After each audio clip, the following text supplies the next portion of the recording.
गमों के सागर में डूब मत जाना, मंजिल न मिले तो टूट मत जाना। गमों के सागर में डूब मत जाना, मंजिल न मिले तो टूट मत जाना। अगर ज़िंदगी में कोई कमी महसूस हो तो साईं हर पल साथ है, ये भूल मत जाना।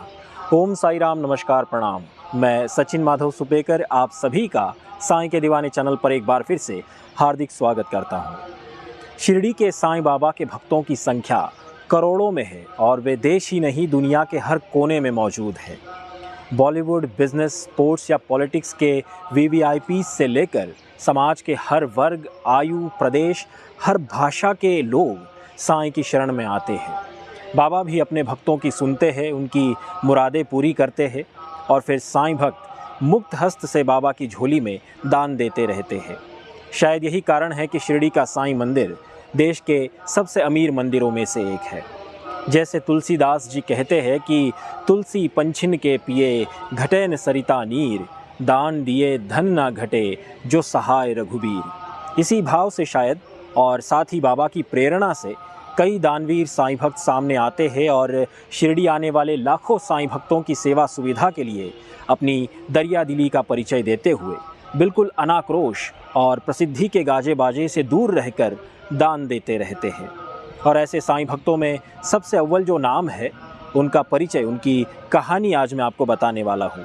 आपको ये नई जानकारी ज़रूर पसंद आएगी, ये मेरा विश्वास है।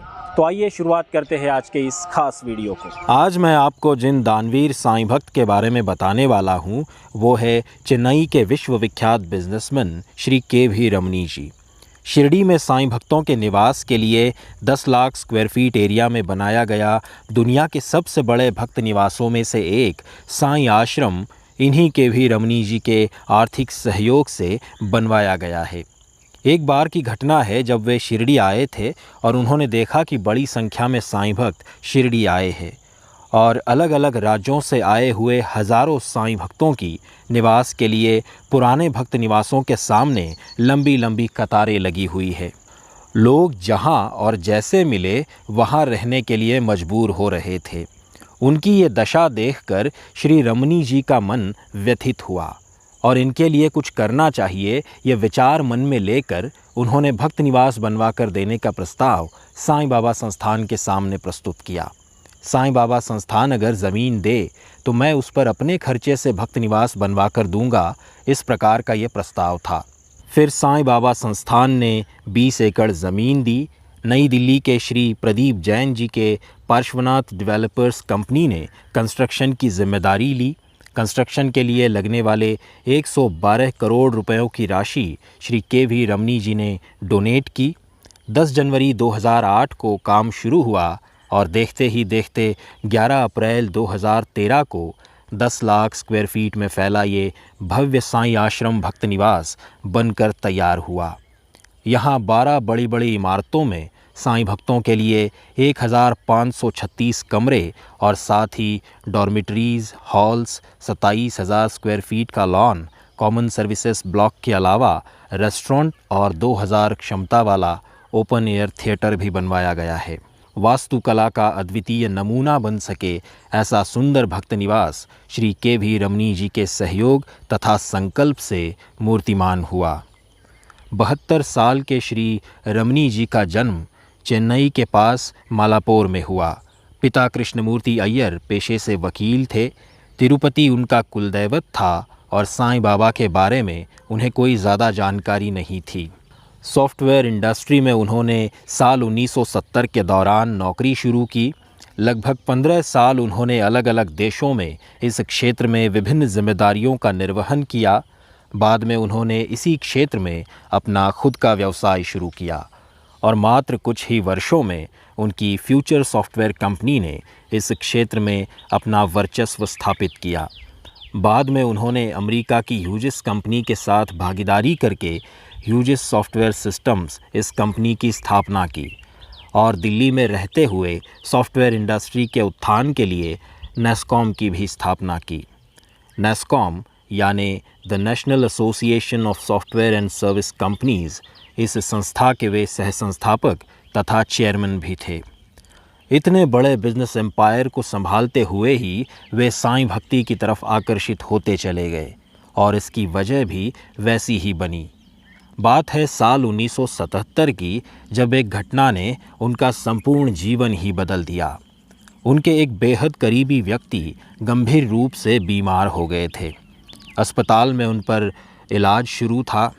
उनकी बीमारी का डायग्नोसिस हो नहीं रहा था और हालत बड़ी चिंताजनक थी।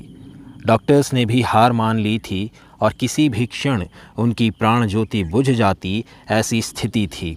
उस समय वहाँ श्री रमणी जी ने बड़े श्रद्धा भाव से साईं बाबा की प्रार्थना की कि बाबा, उनकी तबीयत में सुधार करिए, मैं हर गुरुवार आपके दर्शन करूँगा। और क्या आश्चर्य, अगले 2 ही घंटों में पेशेंट की कंडीशन बेहतर हुई। डॉक्टर्स को भी बड़ी हैरानी हुई और उन्हें दूसरे ही दिन अस्पताल से घर जाने दिया गया। उस घटना को आज 45 साल हो गए हैं और इन 45 सालों से श्री रमणी जी हर गुरुवार को बाबा का दर्शन और श्रद्धापूर्वक आरती करते हैं। श्री रमणी जी ने वर्ष 1996 में शिरडी साईं ट्रस्ट की स्थापना की। इस ट्रस्ट के माध्यम से समाज सेवा के कई कार्य निरंतर किए जाते हैं। उन्होंने चेन्नई में समंदर के किनारे बाबा का एक सुंदर मंदिर बनवाया है और इसी मंदिर के द्वारा उनके इस ट्रस्ट का काम देखा जाता है। इसमें सबसे इंटरेस्टिंग और श्री रमणी जी को औरों से जुदा करने वाली चीज़ ये है कि उन्होंने बनवाए बाबा के इस मंदिर में कोई भी डोनेशन बॉक्स यानी दान पात्र नहीं है। आज तक देश भर के 450 मंदिरों को उनके इस ट्रस्ट ने मदद की है। हर साल 53 लाख इस हिसाब से आज तक गरीब छात्रों के लिए 9 करोड़ रुपयों की मदद की है।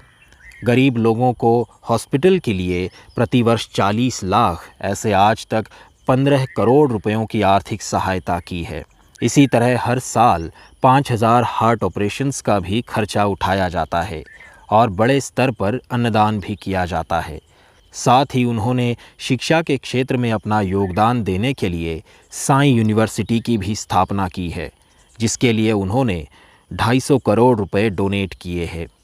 सॉफ्टवेयर टेक्नोलॉजी की आधुनिक शिक्षा इस विश्वविद्यालय के केंद्र में रहने वाली है। साईं आश्रम भक्त निवास बनवाने के दौरान श्री रमणी जी इसके कंस्ट्रक्शन पर निजी तौर पर ध्यान देते थे और उस समय वो कई बार शिरडी आते रहते थे। इस कालखंड में उन्होंने श्री साईं बाबा संस्थान के अन्य कई उपक्रमों में भरपूर मदद की है। उनमें से कुछ एक का अगर जिक्र करें तो उन्होंने वर्ष 2004 में Shri Sai Baba super speciality hospital के लिए 1 करोड़ रुपयों की मदद की थी। वर्ष 2013 में 12 इंफॉर्मेशन कियोस्क इंस्टॉल करने के लिए 15,48,000 रुपये डोनेट किए थे। उसके अगले ही साल यानी वर्ष 2014 में साईं आश्रम में 110 डाइनिंग टेबल खरीदने के लिए 24,20,000 रुपये दिए थे। इसी साल भक्त निवास से साईं मंदिर तक फ्री बस सर्विस के लिए 66,50,000 रुपये खर्च करके 5 बसेस डोनेट की थी। वहीं इंटेलीवो मॉनिटर के लिए श्री साईं बाबा हॉस्पिटल को 16 लाख और श्री साईं बाबा ऑक्सीजन प्लांट के लिए 22 लाख रुपयों की मदद की थी। साल 2014 में ही कंप्यूटर्स खरीदने के लिए 7,19,000 और एयरटेल ब्रॉडबैंड कनेक्शन के लिए 7,19,000 रुपयों की राशि दान की थी। वर्ष 2015 में भी श्री रमणी जी ने संस्थान के बायोगैस प्रोजेक्ट के लिए 57,64,000 रुपये डोनेट किए थे।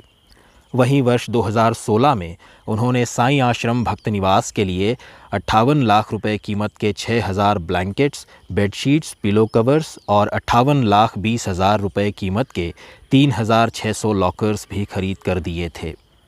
साथ ही शताब्दी उत्सव के दौरान मुफ्त अन्नदान के लिए 26 लाख रुपए का दान भी दिया था। श्री रमणी जी वर्ष 2008 से 2011 तक साईं बाबा संस्थान के IT डिपार्टमेंट के चेयरमैन भी थे। उस समय उन्होंने इस डिपार्टमेंट के इम्प्रूवमेंट के लिए अमूल्य मार्गदर्शन किया था। श्री रमणी जी ने करी हुई ये तमाम डोनेशंस उनकी अपनी निजी आय से की हुई है। ये साल 2004 की बात है जब उन्होंने अपनी सारी कंपनीज बेचकर उसमें से 85% रकम, जो कि उस समय करीब 350 करोड़ थी, उसे समाज सेवा के लिए शिरडी साईं ट्रस्ट में डोनेट कर दिया था। प्रसिद्धि की रत्ती भर भी लालसा न रखने वाले श्री रमनी जी ने एक भी प्रोजेक्ट को कभी अपना नाम नहीं दिया और ना ही कभी किए हुए डोनेशंस का उल्लेख ही किया। साईं बाबा की प्रेरणा से ये सब घटित होता है और साईं समर्पण के भाव से ही मैं इसे करता हूँ, ऐसा वो कहते हैं। साईं भक्त श्री के.वी. रमनी जी के अच्छे स्वास्थ्य और दीर्घायु की हम बाबा से प्रार्थना करते हैं। वीडियो पसंद आया हो तो इसे लाइक और अपने दोस्तों के साथ शेयर ज़रूर करें। बाबा की पूजा सामग्री से जुड़ी कोई भी चीज़ शिरडी साईं दरबार से अपने घर मंगाने के लिए हमारी sainkedivane.com इस वेबसाइट को आज ही विज़िट करें। मिलते हैं अगले वीडियो में। अपना ख्याल रखें। ओम साई राम।